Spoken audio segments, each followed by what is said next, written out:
bienvenue. Je vais essayer de vous présenter un sujet qui n'est pas très réjouissant, surtout quand on y travaille et vous le vivez. Euh, je me nomme Marc Tardy, je travaille à Météo France, ça fait 40 ans que je suis météorologue, je ne suis pas du tout agronome. Je suis venu tard sur l'agronomie, ça fait 3 ans maintenant que je suis dans le service agronomie donc à Toulouse, à la direction des services météorologiques, conseil et services. Et j'interviens dans le cadre de présentation et de formation sur le changement climatique. Donc j'ai pas du tout une formation agronomique, même si je suis petit-fils d'agriculteur, mais bon, j'ai jamais travaillé sur l'exploitation. J'ai été en contact souvent avec des agriculteurs, mais je vous ferai grâce de ne pas trop me poser de questions sur l'agronomie. Toutes les choses, je les ai apprises en lisant des articles scientifiques, en discutant, en échangeant. Donc pour moi, c'est un moment aussi intéressant parce que ça va me permettre d'avoir des retours d'expérience de votre part, en plus de ce que je vais vous apprendre aujourd'hui. Je ne sais pas si d'ailleurs si je vais vous apprendre des choses. Alors, voilà la présentation, le titre. Bon, voilà, on va commencer par les interactions agronomie et puis les données climatiques. Puis après, je vous parlerai un petit peu du climat en France, faire un petit cours de météorologie, de climatologie. Les évolutions, donc depuis les années 50 jusqu'à maintenant. Je vais faire un petit focus sur ce qui s'est passé en 2022, ce que vous avez vécu, ce que nous avons vécu en 2022. Après, je parlerai des interactions. Alors ça, c'est un côté qui est un petit peu intéressant. C'est la chose que je travaille pas mal avec quand je fais des présentations sur le changement climatique à des non-agriculteurs, parce qu'ils découvrent aussi des choses. Donc ça va être intéressant d'avoir de réactions par rapport à ce que je présente, si je ne raconte pas trop de bêtises. Après, je vous parlerai des projections climatiques, donc qui sont l'état de l'art des projections climatiques actuelles pour le 21e siècle. Après, je vous présenterai un outil qui est très très intéressant, qui s'appelle Climadia Commune. Bon, ça, c'est si j'ai le temps, si on me laisse un petit peu de temps de vous présenter ça, et que vous pourrez utiliser chez vous. C'est vraiment un outil qui vous permettra de voir l'évolution du climat sur votre lieu d'exploitation. Et ça, je trouve que c'est vraiment bien fait. C'est un travail qui a été fait, qui est sorti au mois de janvier, lors du congrès des maires. Et si vous avez l'occasion de l'utiliser, allez-y, et puis faites-moi des retours, parce qu'on est vraiment très, très attentif aux retours des utilisateurs. Et après, je vous ferai une dernière diapo sur le futur, avec une plateforme d'indicateurs agrométéorologiques, et ça qui sera extrêmement intéressant pour vous. Alors, on va commencer. Donc l'interaction. Donc on a une petite plante. Pour que la plante puisse grandir, elle a besoin de quoi? Elle a besoin d'oxygène et de gaz carbonique en conditions suffisantes.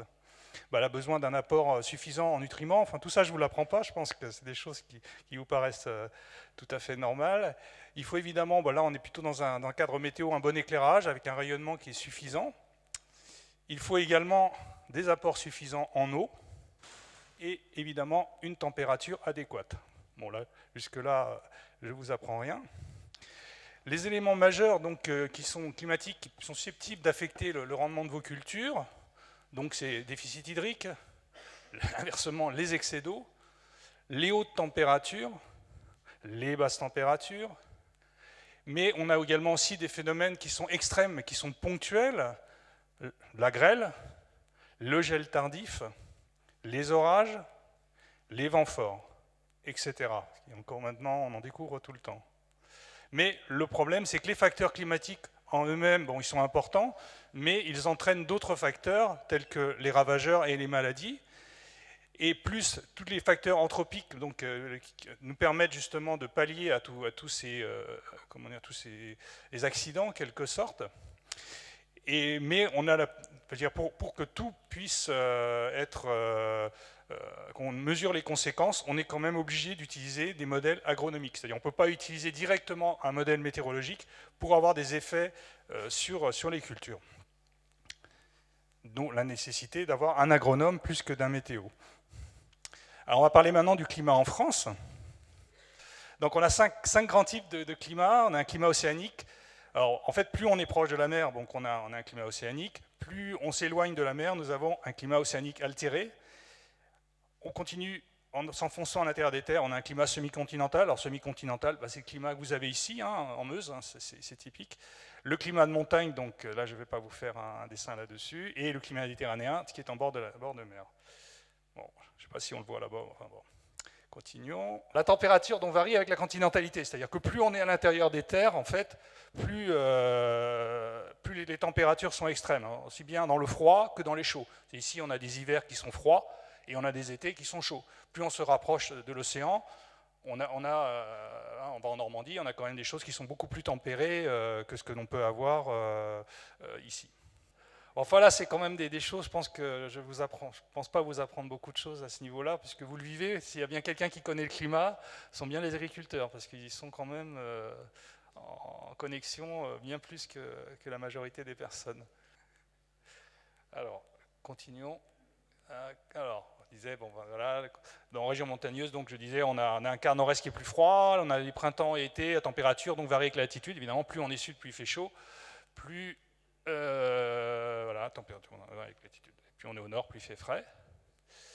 Bon, donc les précipitations varient de 500 mm, donc la partie les plus sèches, c'est côte méditerranéenne, l'Anjou, le bassin parisien, et 1500 mm, ce sont les régions de montagne. Donc ça, ce sont des moyennes. Sur les côtes atlantiques et les côtes de la Manche, bien évidemment, quand on est au bord de mer, on a quand même beaucoup plus arrosé en moyenne. Par contre, on a des vallées d'Alsace, la vallée de l'Allier, la haute vallée de la Loire, elles sont protégées des précipitations par le relief. Donc pour les Auvergnats, ils savent de quoi je parle. On a évidemment la Bretagne et les côtes atlantiques qui sont bien arrosées par les perturbations provenant de l'Atlantique, hein, que ce soit dans toutes les saisons sauf l'été, hein, qui sont un peu plus secs. Et on a le nord-est, lui, c'est plutôt le contraire, il est plus arrosé l'été, parce que les orages. C'est ça qui fait vraiment la différence. En quantité, hein, je parle évidemment, parce qu'en nombre de jours de pluie, c'est peut-être moins évident. Et autour de la Méditerranée, l'essentiel des précipitations sont dues aux épisodes pluvieux orageux intenses à l'automne et au printemps. Là, c'est des quantités qui peuvent être de 100-150 mm en 24 heures. Donc généralement, c'est de l'eau qui part directement dans les rivières, qui inonde tout, c'est pas terrible non plus.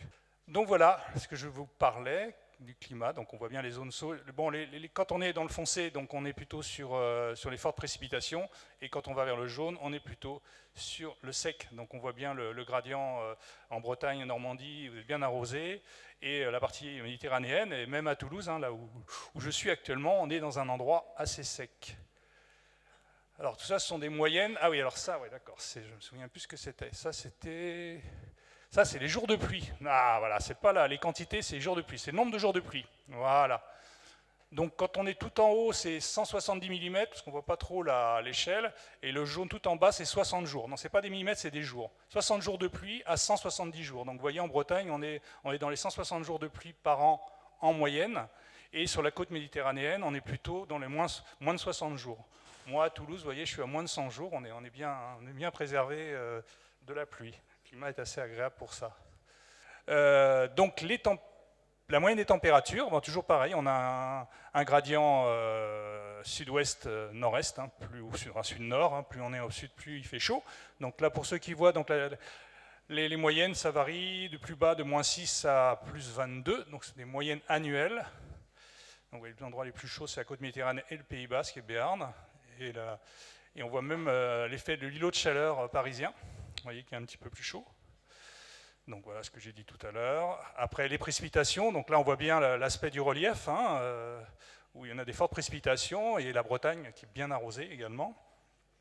Donc là, les nombres de jours de pluie dont j'ai parlé tout à l'heure.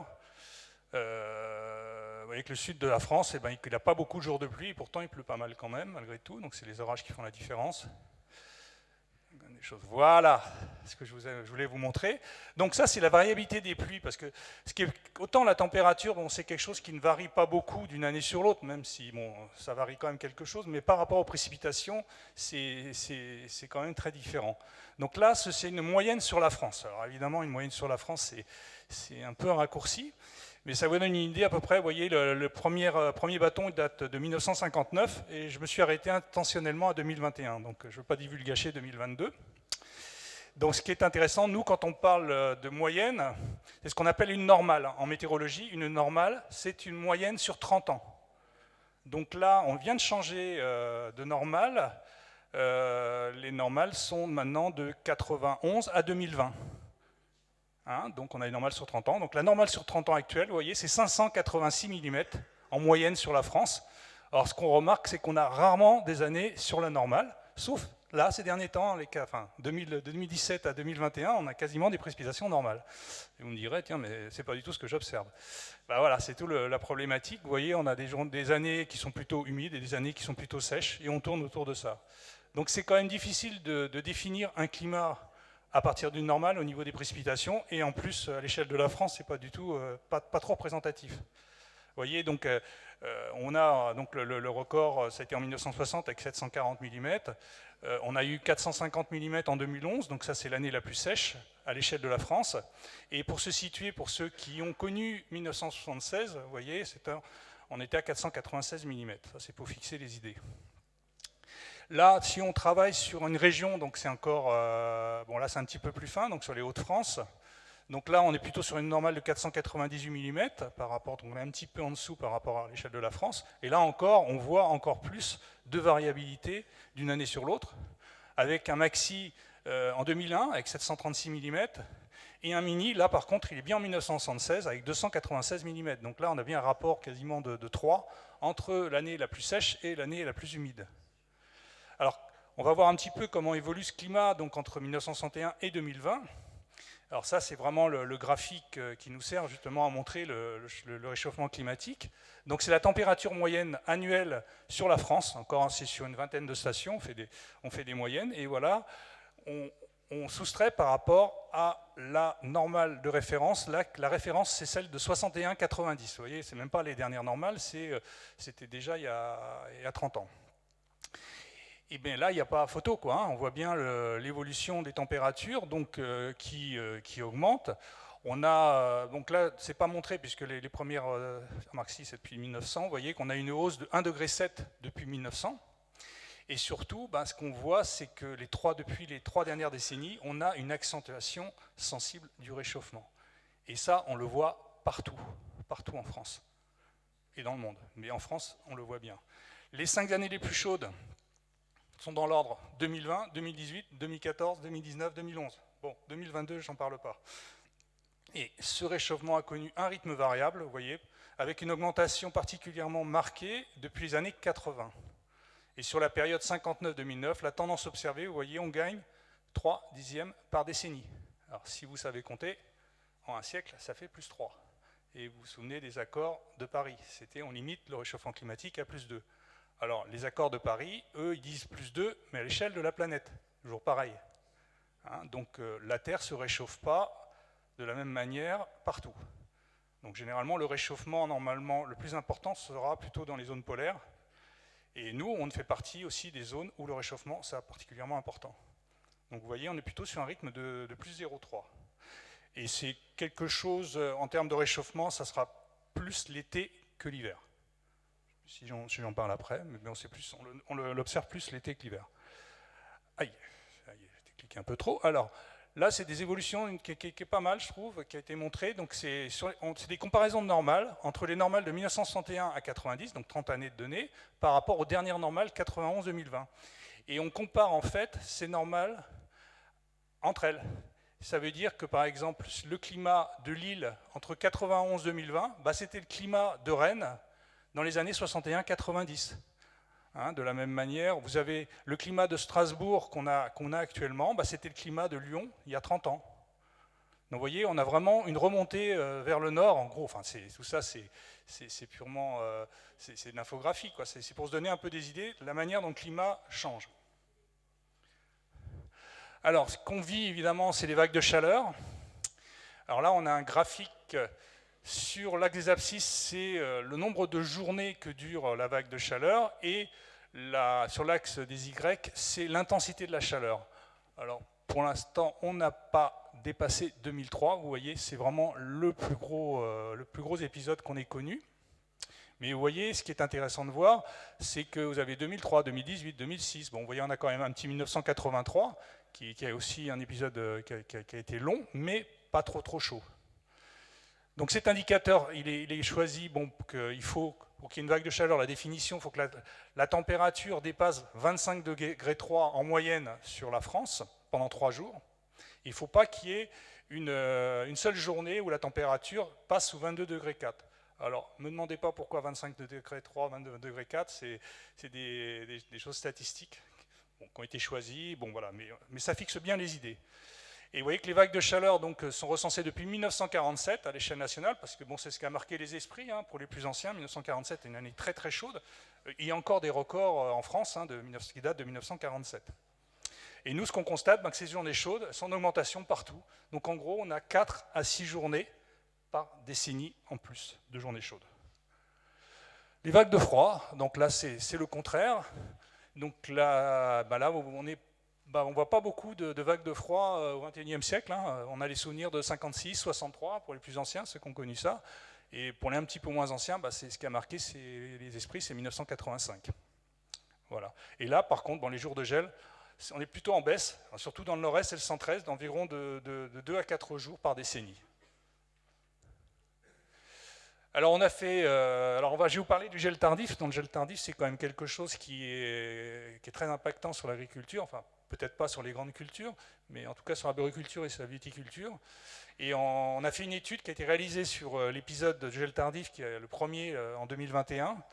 Et on a estimé que le changement climatique a augmenté de près de 60% la probabilité qu'un tel épisode de gel tardif se produise en France, en présence de feuilles, de bourgeons et de fleurs. Alors si on dit ça en bon français, ça veut dire que le réchauffement du climat a rendu cette vague de froid en avril moins probable, mais les hivers étant plus chauds, la saison de croissance se déroule plus tôt dans l'année, rendant les cultures plus vulnérables aux basses températures. C'est-à-dire que les plantes au mois d'avril maintenant sont beaucoup plus avancées que ce qu'elles n'étaient il y a une trentaine d'années. Et le réchauffement ne va pas assez vite en fait par rapport à ça. Donc en fait, on va de plus en plus être sensible à ces épisodes de gel tardif. Et là, on a vraiment eu 2 années exceptionnelles dont les arboriculteurs et les viticulteurs se seraient bien passés. Alors, une chose aussi qui est pas mal, je trouve qui est sympa, c'est l'évolution des normales en France. Toujours les normales de température. Vous voyez, en 61-90, la moyenne, on a un climat qui était de 11 degrés 8. Et bien, la dernière normale, vous voyez, 12 degrés 9. Donc on a gagné 1 degré en l'espace de 50 ans. Et ça s'accélère.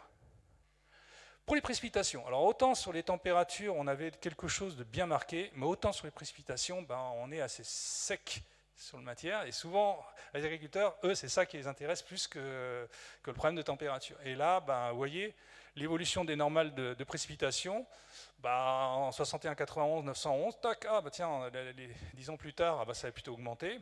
Puis au bout du compte, vous voyez, on est un palier, quoi, ça évolue pas tellement à l'échelle de la France. Mais comme je le disais, je vous l'ai montré dans le graphique, sur les 60 dernières années, vous voyez que ça peut varier, une variabilité qui est quand même assez importante. Et bon.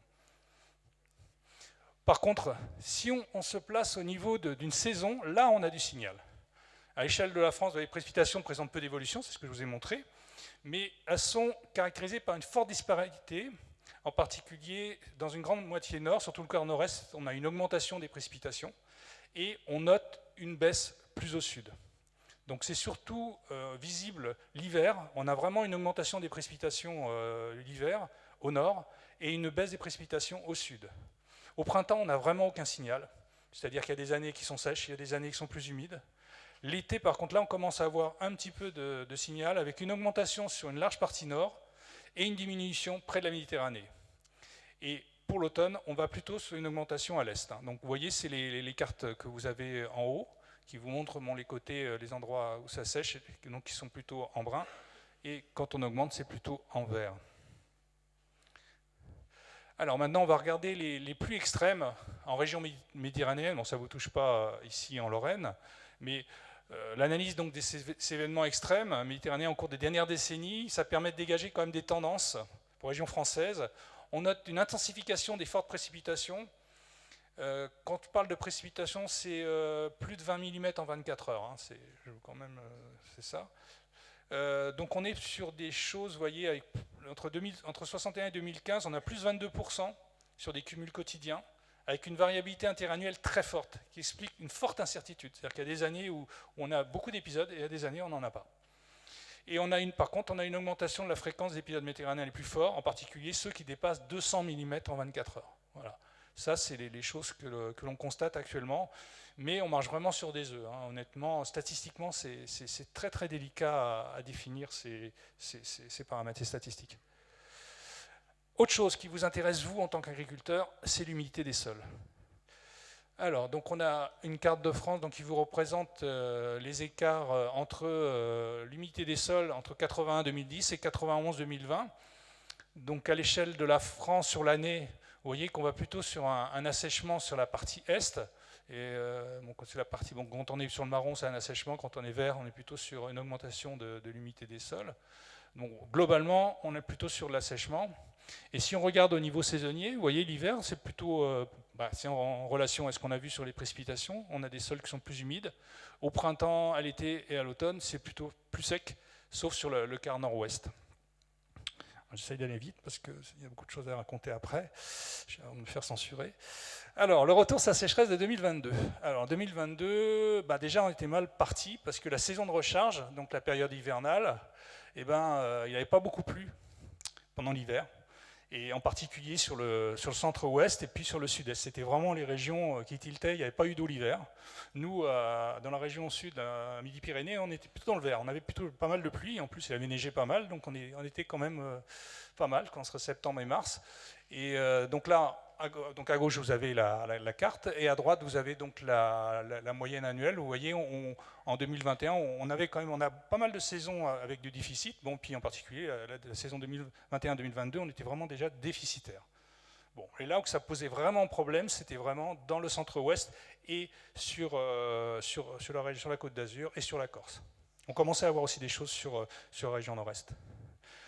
Alors, ce qui est intéressant quand on parle de ça, c'est de voir ce qu'il y avait dans le stock nival. Donc, dans les Alpes, on avait un enneigement qui était conforme, donc ça allait. Les Pyrénées, on était excédentaire en début de saison. Par contre, en Corse, on n'avait rien.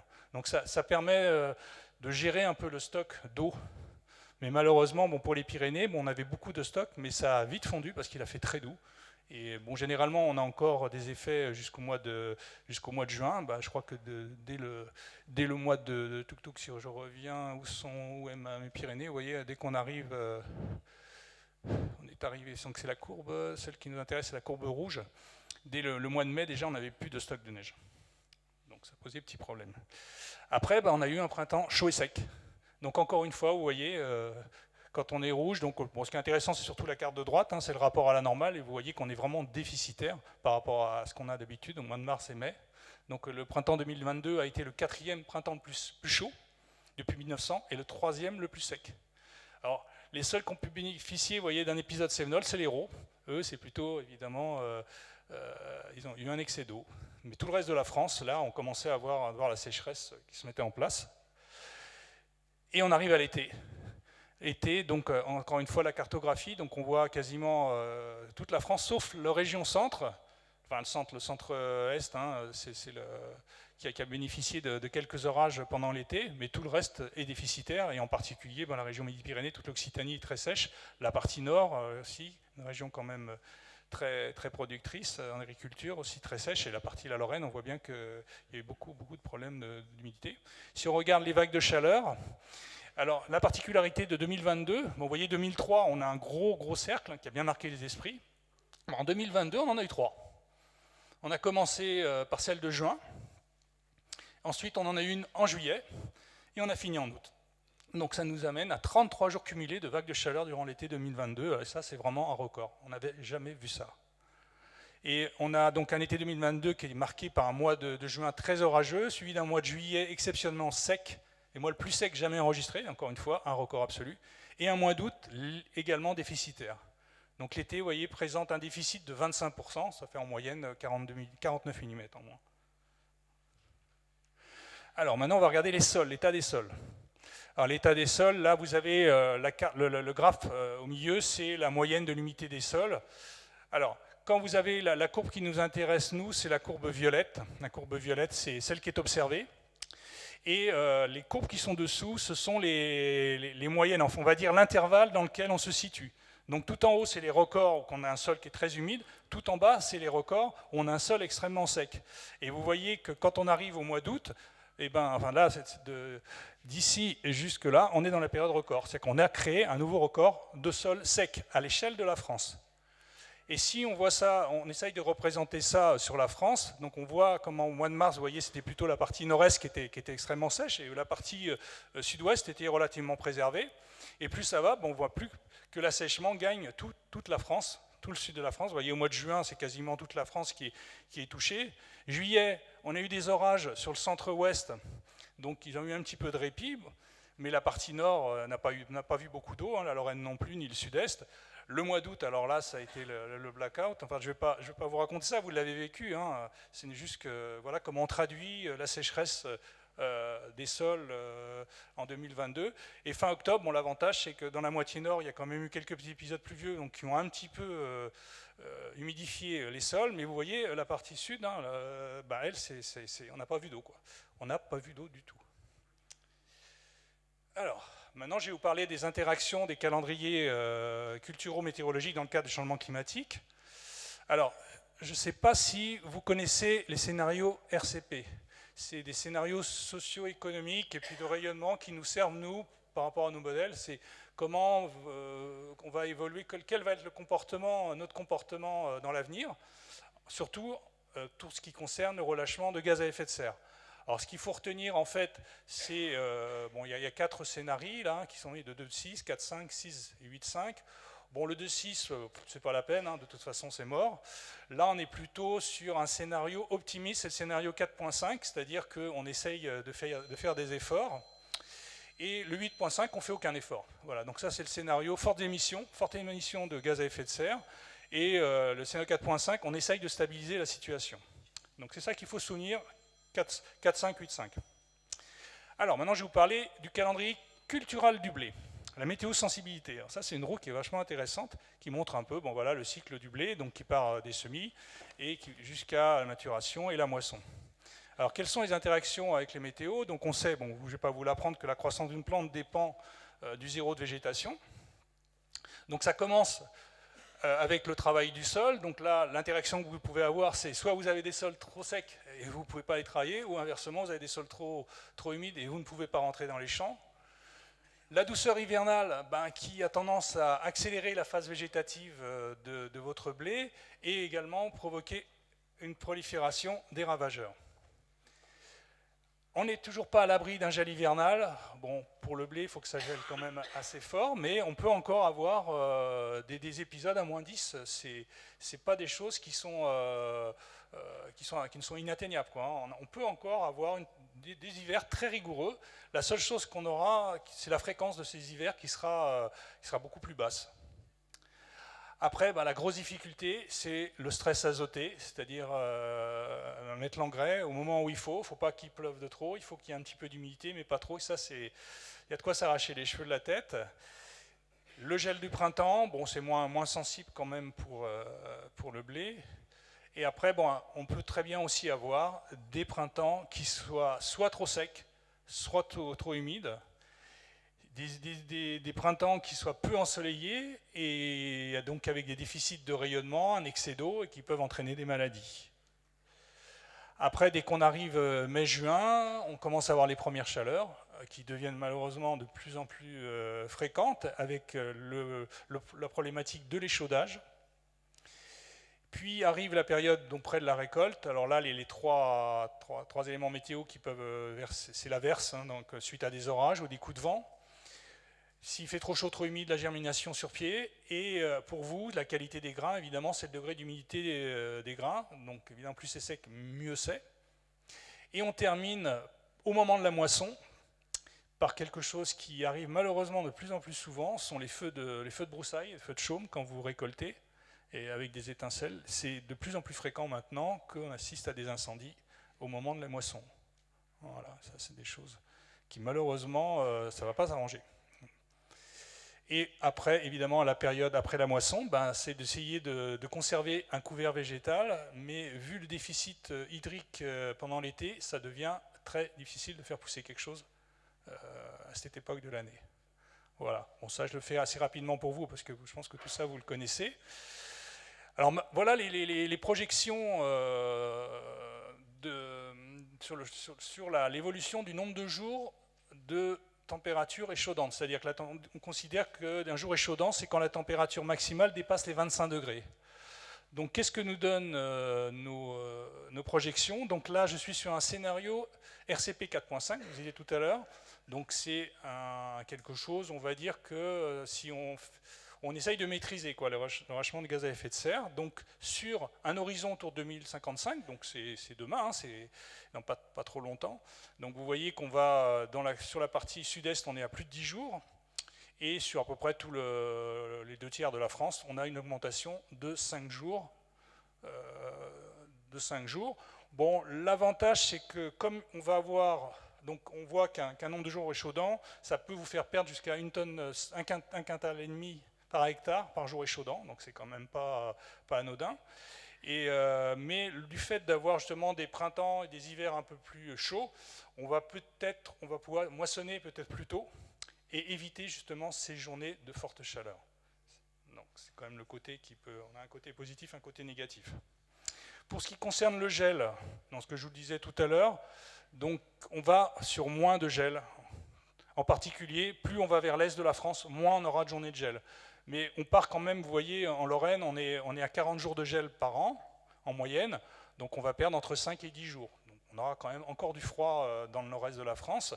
Dans le sud aussi, on aura encore du froid, mais vous voyez, on part de 20 jours, on a la moitié de moins, donc en dehors des Landes, hein, qui sont particuliers. Mais du côté dans le Gers, en Haute-Garonne, c'est quand même un petit peu plus chaud. Mais là aussi, on va gagner 5 jours. Mais là où le gel va diminuer, c'est surtout dans les zones de montagne. C'est là que ce sera le plus impactant. Alors l'évolution, un petit graphique qui est intéressant, c'est de montrer l'évolution des rendements. Et on voit bien les rendements qui augmentent des années 60 jusqu'aux années 90. Donc là, c'est vraiment lié à tous les améliorations qu'on a fait au niveau génétique et de la culture. Et on voit que depuis la fin des années 90, on a une stagnation des rendements. Et ça, on attribue cette stagnation des rendements justement au changement climatique. Et ce qui est intéressant aussi, c'est de montrer les interactions qu'on peut avoir sur les récoltes par rapport à des phénomènes météo. Donc vous avez eu 2016, je pense que vous avez dû vous en souvenir, avec un déluge d'eau et très peu d'ensoleillement à la floraison. Et vous voyez que c'est vraiment, on a des rendements qui étaient très très faibles. Inversement, en 2019, on a eu un coup de chaud en juin, et là, ça a plutôt été favorable au rendement de blé. On va avancer, donc on va parler du maïs. Alors le maïs, toujours pareil, on a toujours besoin de grès-jour, donc qui sert, ça je pense que vous connaissez, je ne vais pas aller plus loin. Donc les types de maïs, le demi-précoce, demi-tardif, donc ont besoin, le demi-précoce 1800 degrés jour, le demi-tardif donc 2000 degrés jour. Donc voilà, si on fait la somme de température sur la période où on cultive le maïs, donc ça c'est la base, hein, c'est la moyenne qui nous sert de référence, c'est 76-2005, donc on voit bien la zone où le maïs se prête bien, hein, c'est vraiment le quart sud-ouest, hein, c'est la partie où on peut faire du maïs sans aucun souci, en termes de température, hein, évidemment. Bon, vous voyez qu'on peut monter quand même sur une partie centrale de la France sans aucun souci, et puis sur la Bourgogne aussi, on a suffisamment de température. Alors vers quoi on va? Vous voyez, avec l'augmentation, toujours pareil, en 4.5, demain, 2055, on va pouvoir faire quasiment du maïs partout pour la température. En tout cas, il y aura suffisamment de degrés jour pour pouvoir cultiver du maïs en Bretagne sans souci, en Normandie aussi. On a ce qu'il faut. Mais, parce qu'il y a un mais, c'est que le maïs, il a besoin d'eau. Et le problème de la température évidemment plus chaude, ça va entraîner une augmentation de l'évapotranspiration. Et malheureusement, le maïs, ça a besoin d'eau sur la période juillet-août, et c'est au moment où on a le plus de problèmes sur l'eau, donc pour la période estivale. Donc en plus, on va sur une baisse de pluviométrie, comme j'en ai parlé tout à l'heure. Baisse de pluviométrie, augmentation de l'ETP, ça veut dire que ça va être très difficile de cultiver du maïs dans les zones où il y a peu de précipitations. On aura donc une augmentation et un déficit hydrique pour les cultures d'été. On aura donc un besoin en irrigation des cultures d'été qui sera accentué. Alors, quels sont les leviers d'adaptation et d'atténuation des grandes cultures au changement climatique? Alors, qu'est-ce qu'on a? Alors là, je ne pense pas vous apprendre beaucoup de choses, mais voilà, on peut utiliser le levier génétique. Le levier génétique, il va permettre une meilleure tolérance du stress des céréales à paille, une meilleure résistance à la montée en graines, et une vigueur à la levée du maïs grain et un décalage du cycle. Voilà, les leviers, ça c'est au niveau génétique. Après, on peut, au niveau de l'eau, une gestion de l'eau avec l'utilisation de la micro-irrigation enterrée. Donc moi, si vous avez des retours d'expérience, je serais heureux de les apprendre. Le système de culture dérobée aussi, moi je suis... toutes ces choses-là, bon moi c'est ce que j'ai trouvé, hein, c'est ce qu'on m'a montré. Et moi j'aimerais bien avoir justement des retours sur ces pratiques de votre part, c'est pour ça que je suis là aussi. On a les choses positives, bah, ça va être quand même, on va avoir des nouvelles zones de culture, ce que je vous ai montré, c'est-à-dire que maintenant on va pouvoir faire du maïs dans le nord de la France, on a ce qu'il faut, puis il y a moins de problèmes de précipitations dans le nord que dans le sud. On a la possibilité d'utiliser l'agroforesterie qui permet d'évacuer les excès d'eau l'hiver, à limiter l'évaporation et les fortes chaleurs lors des épisodes de canicule. On peut également faire une association de plusieurs espèces dans une même parcelle et augmenter le nombre de cultures principales dans l'assolement. Bon, ça, c'est vraiment des techniques plus d'agronomie que des techniques météorologiques. Pour ce qui est des leviers d'atténuation, donc, bah, c'est optimiser la fertilisation azotée, parce que vous n'êtes pas sans savoir que l'azote, c'est aussi un puissant gaz à effet de serre. Le recours à des sources d'azote non minérales via des légumineuses et un développement de techniques culturales pour stocker du carbone dans le sol. Donc tout ça, je pense que vous connaissez, je ne vous apprends rien. Donc maintenant, je vais vous parler de l'élevage, parce que je sais qu'il y a beaucoup de gens qui pratiquent double culture, grande culture et élevage. Alors ça, c'est le calendrier donc, cultural des prairies, toujours avec les interactions avec le risque climatique. Donc les précipitations du printemps, ça vous entraîne une mauvaise portance des sols. Après, la sécheresse printanière, vous entraîne une mauvaise implantation de vos prairies. Et puis les risques de température, l'absence de pluie, c'est sécheresse, diminution de production et une mauvaise implantation des prairies. Bon, je passe un peu les impacts. Qu'est-ce qu'il y a ? Mauvaise portance des sols, tassement des sols, imperméabilité, une mauvaise implantation, diminution de la production. Alors, qu'est-ce qui va se passer dans le futur ? Alors là, vous avez une courbe, c'est la courbe verte, c'est la forme actuelle de la courbe de croissance de l'herbe. Donc c'est une vitesse de croissance, vous voyez, qui est en kilogrammes de matière sèche par hectare et par jour. Donc on voit, on a deux périodes minimales, c'est l'hiver et l'été, et deux périodes où on a un maximum de croissance, c'est plutôt en avril, mai, et un retour pendant l'automne, septembre-octobre. Alors qu'est-ce qui va se passer dans l'avenir ? Donc c'est la courbe rouge. Et ben en fait, ce qui va se passer, c'est que la prairie va y avoir un petit décalage vers plus tôt. On va avoir le maximum de croissance plus tôt. Et on aura aussi la deuxième partie pendant l'automne, vous voyez, où ça sera un peu plus long que ce qui existe actuellement. La période commencera en septembre et ira jusqu'au mois de novembre, puisqu'on va avoir des températures plus douces, l'herbe va continuer de croître. Par contre, l'été, on va descendre très bas, très très bas, comme on a connu ces dernières années. Il y a variation faible sur le rendement global, croissance de l'herbe plus précoce, baisse estivale plus longue et plus importante, et une reprise automnale plus longue. Je ne me sers jamais de ce que j'écris. Après, l'élevage. Ce qui est important, ce qu'on oublie souvent, c'est l'inconfort des animaux. Moi, je l'ai découvert, qu'une vache, dès que la température dépasse 20 degrés, elle est en stress léger, donc ça c'est une courbe. Donc dès qu'on est entre 25 et 30, le stress est modéré, stress sévère 35-36 et le stress extrême 35-36, supérieur à 35-36, donc l'animal peut mourir. Donc le stress thermique, ça a des effets néfastes sur les animaux, ça entraîne un déficit nutritionnel et une mortalité plus élevée. Alors là, je vous présente un indicateur qui est utilisé en Normandie, une grande terre d'élevage, où on montre le nombre de jours où la température est supérieure à 25 degrés. Donc là, justement, où les vaches peuvent être dans l'inconfort, sur Caen et sur Alençon. Donc là, bon, encore une fois, vous voyez, on passe au début, dans les années 60, on était à peu près à 10 jours par an, et là, on est passé quasiment à 30 jours. On a multiplié par 3 le nombre de jours où les animaux subissent un inconfort.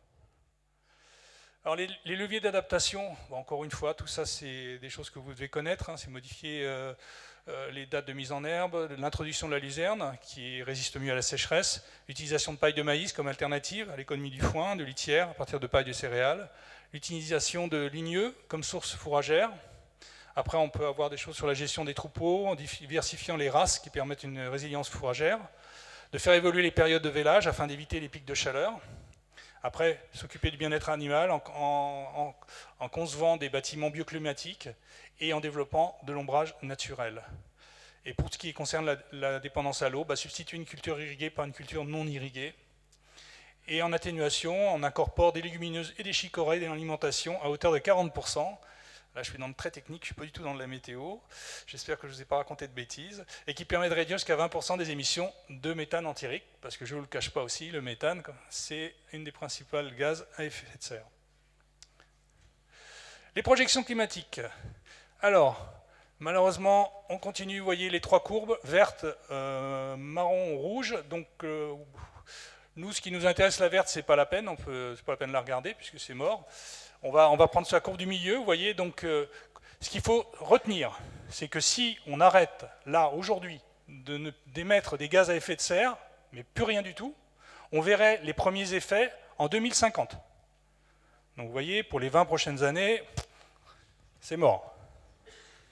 Mais on arrive à 2050, vous voyez que là, les courbes commencent un peu à diverger. Il y en a une qui continue de monter, et puis il y en a une qui commence à se stabiliser, voire légèrement à descendre. Donc on va sur une hausse continue des températures annuelles. Donc vous voyez, de 2,1 degrés pour le scénario qu'on espère appliquer 4,5, mais on va jusqu'à 3,9 avec le scénario 8,5. On a, comme je vous le disais, comme on constate, une hausse plus forte l'été, plus 4,5 degrés en 8,5, et en hiver on est à 3,7. Et on a aussi une hausse plus forte sur le sud-est que sur le nord-ouest. Donc on commence à voir d'ailleurs la migration des gens en Normandie et en Bretagne, parce que le climat y est plus favorable. Évolution des événements thermiques extrêmes, on va avoir plus de vagues de chaleur, alors des vagues de chaleur, mais aussi des nuits tropicales. C'est-à-dire une nuit tropicale, c'est quand la température minimale dépasse les 20 degrés. Donc on a beaucoup de mal à dormir. Et vous voyez, en 2035 et 2050, ça ne fait qu'augmenter. L'évolution pour les précipitations, comme je le disais, c'est très très incertain. On n'a pas de signal clair. On a un contraste saisonnier par contre qui lui est marqué. Donc on arrive même, vous voyez, avec le scénario 8.5 à une augmentation de 20% des précipitations. Par contre, on va à une baisse en été de 20%. Alors, ce qui est pas mal, c'est la carte de France. Vous voyez, vraiment la partie nord, on a vraiment une augmentation des précipitations et la partie sud, une diminution. Ça, c'est des signaux qui sont robustes. Mais pour ce qui est au milieu, vous voyez, on n'a pas vraiment de signal. Je vais vite parce que j'ai beaucoup de choses à montrer. Alors l'évolution des sécheresses, pas de surprise, moins de précipitations, plus de chaleur, donc on va sur plus de sécheresses. Les sécheresses estivales qui seront plus longues, de 5 à 10 jours en 4.5, et qui seront plus fortes sur l'ouest et le sud. Vous voyez, on aura un peu plus d'eau dans le nord-est, et dû aux orages essentiellement. Hop. Alors ça, c'est l'évolution des sécheresses, les sécheresses du sol. Encore une fois, vous voyez, le 4.5 et le 8.5. Donc c'est des projections qui sont pour la fin de siècle, 2071-2100. C'est le nombre de jours. Donc en gros, on serait à plus 50, plus 75 jours dans la moitié sud de la France en fin de siècle. Donc on va sur une augmentation, vous voyez, de 15 à 30 jours en scénario 4.5 et de 30 à 60 jours avec le scénario 8.5. Donc vous voyez que la sécheresse de 2022, ça va devenir le standard, quoi. Le futur de l'eau en France. Alors il y a des nouvelles simulations hydrologiques, là on travaille beaucoup là-dessus, qui sont basées sur notre jeu DRIAS 2020. Donc là, c'est des choses qui sont disponibles sur le site internet de Météo France, sur le changement climatique. Toutes les données que je vous présente là, vous les avez sur le site internet et qui sont expliquées, commentées. Donc on va par exemple sur les débits annuels des cours d'eau, puisque c'est surtout là-dessus qu'on travaille. Donc vous voyez sur la moitié sud, on va vraiment sur une évolution, une baisse des cours d'eau. Donc évidemment, c'est des zones où on fait pas mal d'irrigation, donc vous voyez le problème que ça peut poser avec les exploitants agricoles. Je vais un petit peu vite. Alors ça, c'est un graphique qui est vraiment intéressant. Il est un petit peu vieux, mais ce qui est quand même intéressant, c'est de montrer l'évolution de l'humidité des sols en fonction de la saison.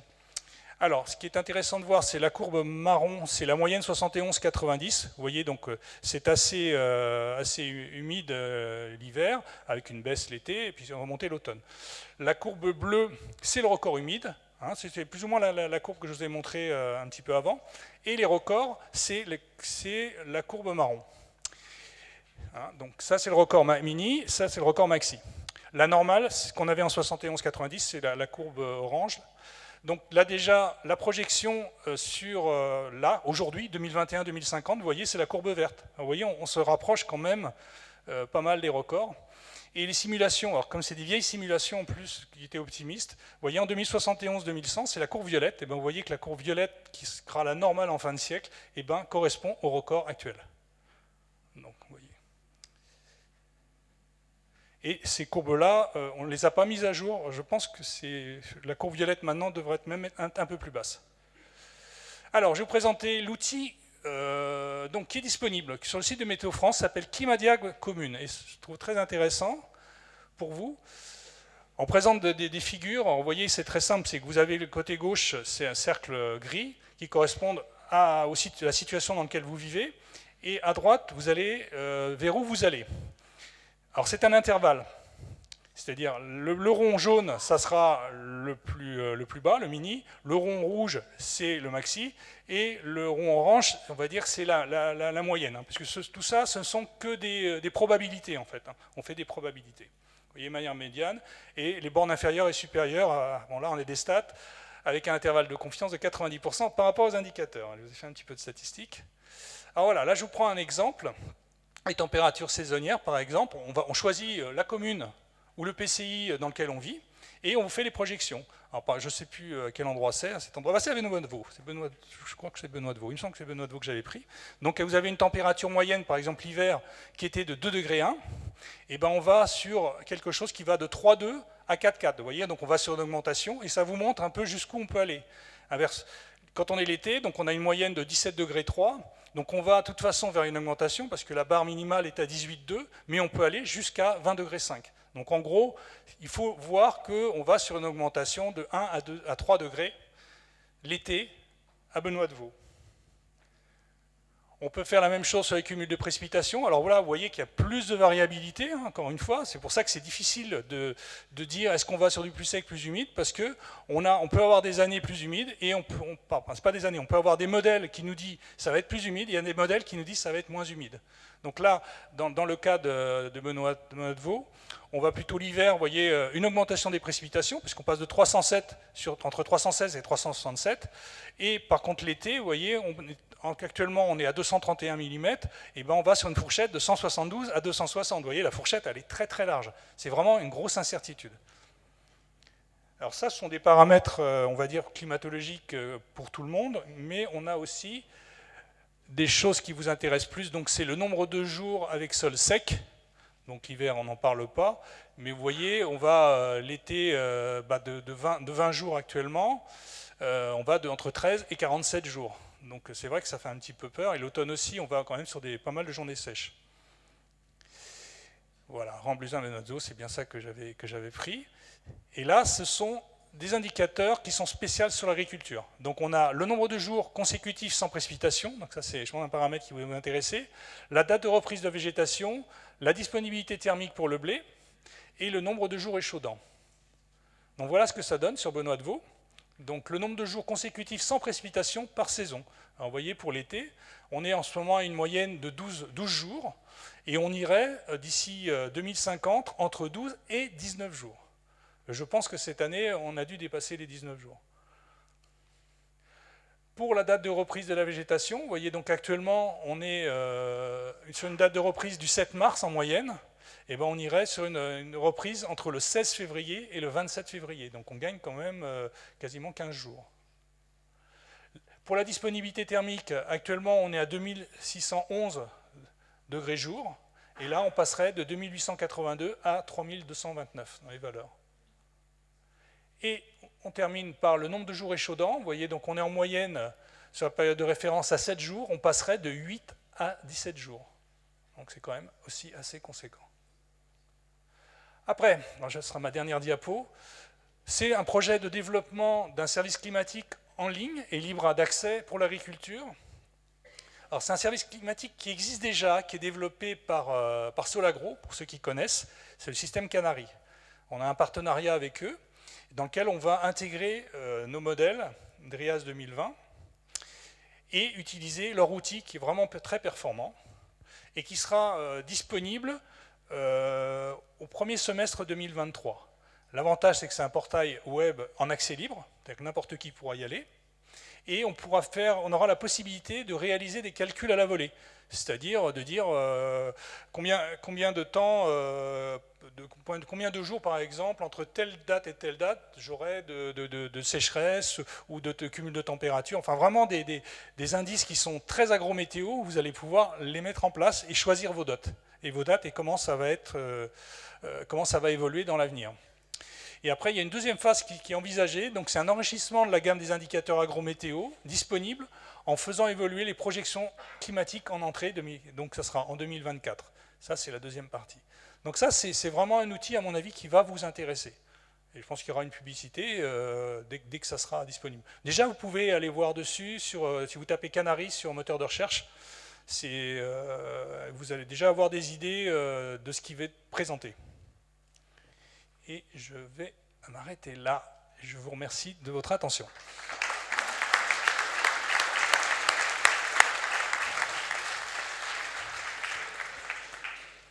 Merci beaucoup. Nous allons pouvoir ouvrir une séance de questions-réponses d'une dizaine de minutes. Dans votre présentation, donc on a souvent des moyennes. Par exemple, vous parlez de plus 3 degrés en moyenne sur un été. Mais on sait qu'en maximal, ça peut se traduire par peut-être plus 7 ou 8 degrés sur des épisodes de maximal.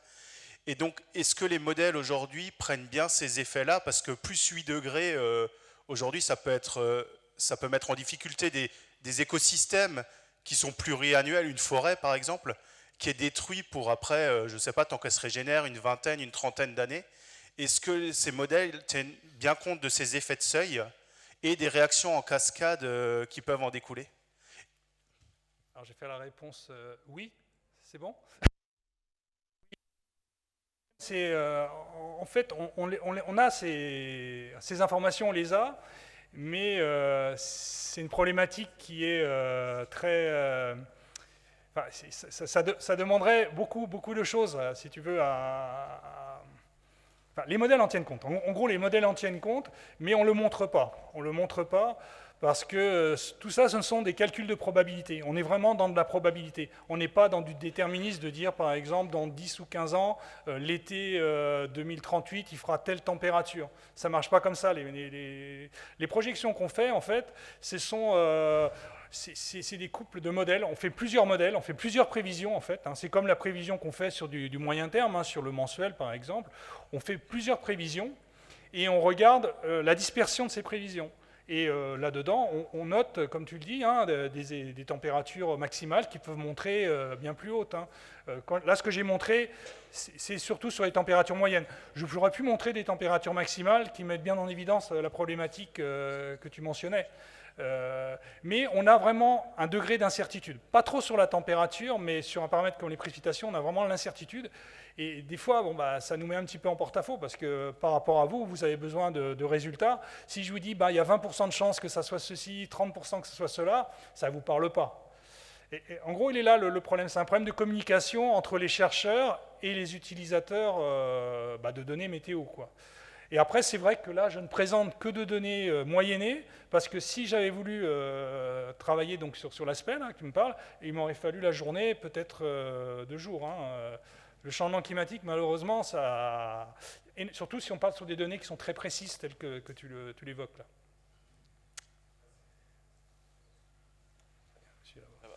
Derrière vous, Alexa. Oui, bonjour, merci pour la présentation, Helmut Meiss. Juste une question sur les simulations et aussi les observations sur la sécheresse des sols. C'est que sur quelle profondeur en général que c'est simulé ou que c'est mesuré? On est quand même... alors c'est du superficiel, on va dire que c'est sur les 50 premiers centimètres. Dans nos modèles à nous, c'est vraiment la partie superficielle. C'est l'interactivité, l'interaction en fait entre l'atmosphère et le sol, quoi. Donc oui, ce qui est sensible, c'est vraiment les 50 premiers centimètres.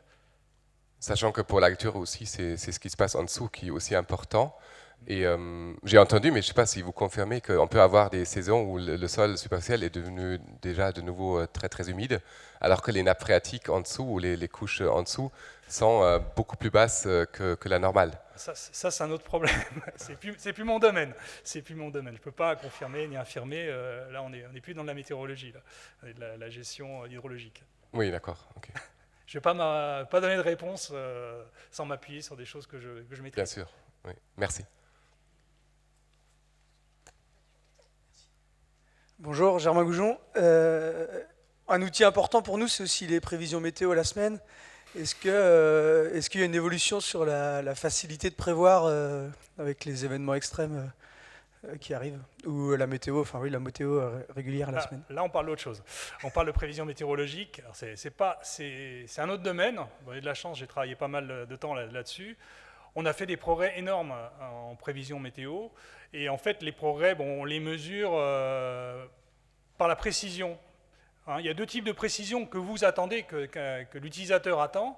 C'est déjà une prévision sur l'événement, c'est-à-dire la valeur de la température, la valeur des précipitations. La localisation, c'est extrêmement important, parce que si ça tombe à 20 km, ça ne tombe pas dans votre champ, donc ça n'a aucun intérêt. Et aussi le côté temporel. C'est-à-dire, quand je dis qu'il va pleuvoir à tel moment, si ça pleut une journée avant, une journée après, c'est pas pareil. Surtout si vous avez des travaux à faire.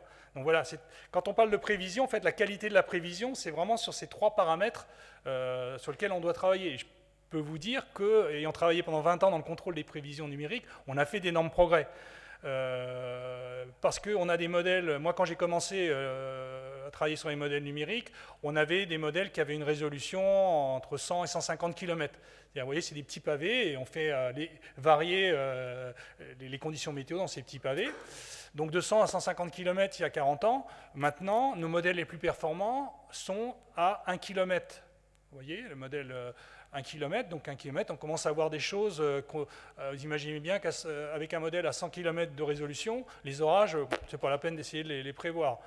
On arrivait à prévoir un petit peu les tempêtes, mais c'était quand même pas ça. Vous voyez, on s'était fait, pour donner une idée, les tempêtes de 99, on a été plus ou moins surpris, surtout la deuxième.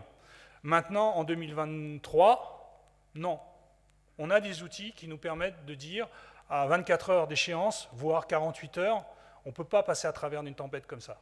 Voilà, ça fait partie des progrès. Après, là, on a encore beaucoup de grains à moudre, beaucoup de choses à avancer. C'est pour tous les phénomènes orageux, la grêle en particulier. Ça, il y a encore beaucoup de travail à faire. Mais bon, c'est le challenge de mes collègues scientifiques qui travaillent là-dessus. On commence à avoir des prévisions de grêle. Alors déjà sur la localisation, sur la grosseur, on a des simulations qui marchent de temps en temps, mais ça marche un peu. Mais le souci pour vous, c'est qu'il ne faut pas que de temps en temps que ça marche, il faut que ça marche continuellement.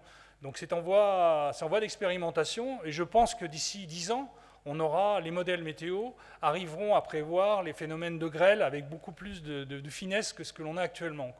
Mais ça fait partie des choses qui sont extrêmement dures. Par contre, pour ce qui est question des gels, le gel, ça on le voit très bien. Malheureusement, les épisodes de gel tardif 2022 et 2021, on les a vus quasiment 3 jours avant. Mais malheureusement, de toute façon, on ne peut pas faire grand-chose à part prévenir. Bon, dans ce cas-là, on met des bougies, on fait ce qu'il faut, mais s'il fait -5 et ça dure trop de temps, malheureusement, les cultures en pâtissent. Donc les gros. Après, pour ce qui concerne les prévisions à plus longue échéance, actuellement, on va sur du 15 jours avec relativement bonne confiance. Un mois, on arrive, mais la confiance s'érode. Et des fois, il y a des prévisions, on arrive à faire des prévisions de très bonne qualité, 1 mois, 2 mois à l'avance. Mais au moment où on fait la prévision, on n'a pas non plus un degré de certitude absolue, quoi. C'est assez compliqué. Après, on a de la prévision saisonnière. Alors là, par contre, je suis un petit peu plus réservé. C'est très, très compliqué. Et plus on s'avance, ce qu'il faut bien comprendre, c'est que plus on s'avance en échéance, plus la résolution spatio-temporelle, ça se détériore un peu, quoi. On peut pas travailler avec une résolution d'1 kilomètre sur 10 ou 15 jours. C'est pas possible. Celui qui vous vend ça, c'est un escroc. Enfin, là, Merci Marc pour cette réponse très, très complète. On a encore 2 questions, la place pour 2 questions. Donc il y a une question là. Oui. Bonjour, Bonavatrin, donc en ACS en non bio. Alors ça m'intéresserait de savoir s'il y a d'autres agriculteurs non bio comme moi. Voilà, hein. Ah si, bon, il y en a quelques-uns, c'est un bon début. Mais bon, quand on parle d'agronomie, il n'y a plus vraiment de différence. quoi, à mon sens. Donc voilà, donc maintenant ma question, bon, c'était un peu dit pour les températures, mais c'est par rapport à la répartition des précipitations, la fréquence. Alors vous avez parlé de capacité des sols, du taux d'humidité dans les sols, mais est-ce que vous tenez autant d'importance pour la fréquence des précipitations et quelque part avoir une certaine hygrométrie? Et quand on parle d'évapotranspiration, de cycle de l'eau, je pense que c'est un peu plus global et que ça ne tient pas juste à la teneur en eau dans le sol. Je ne comprends pas trop votre question. C'est préciser un peu plus. Oui, en fait, est-ce que vous attachez plus d'importance à la capacité de rétention en eau du sol, ou est-ce que la fréquence de la pluviométrie et la répartition de la pluviométrie est tout aussi importante? Les deux, mon colonel, je dirais, mais on en tient compte. Après, le problème, c'est qu'on a des modèles qui ne sont peut-être pas suffisamment précis pour ce qui concerne la description des états du sol. Parce qu'évidemment, suivant les sols qu'on a, on a des sols argileux, des sols limoneux, on n'a pas la même capacité de rétention d'eau. Et après, on a l'interaction avec l'atmosphère. Donc c'est assez frustre. Je dirais que la vision qu'on a des sols est peut-être plus frustre que la perception que l'on a de l'atmosphère. Voilà, si ça peut répondre à la question, voilà ma réponse. Je ne peux pas trop m'avancer là-dessus. Merci. La dernière question. Oui, Francis Bucaille. Ma question est la suivante. On a parlé de culture annuelle. Est-ce que vous communiquez avec les forestiers, avec l'ONF? Parce qu'on fait des plantations aujourd'hui et il faut se projeter un tout petit peu dans 50 ans, 80 ans. Si on parle de chênes, c'est dans 120, 150 ans qu'on va commencer à les couper, à les récolter. Donc évidemment, vos travaux sont cruciaux, je dirais, pour choisir les espèces qu'on met en terre. Bon, comme la commande n'était pas sur les arbres, j'aurais... Alors, je ne vous cache pas que j'ai tout un chapitre sur la forêt. Tout un chapitre, et vous avez tout à fait raison. On travaille énormément avec l'ONF, on travaille avec l'INRA.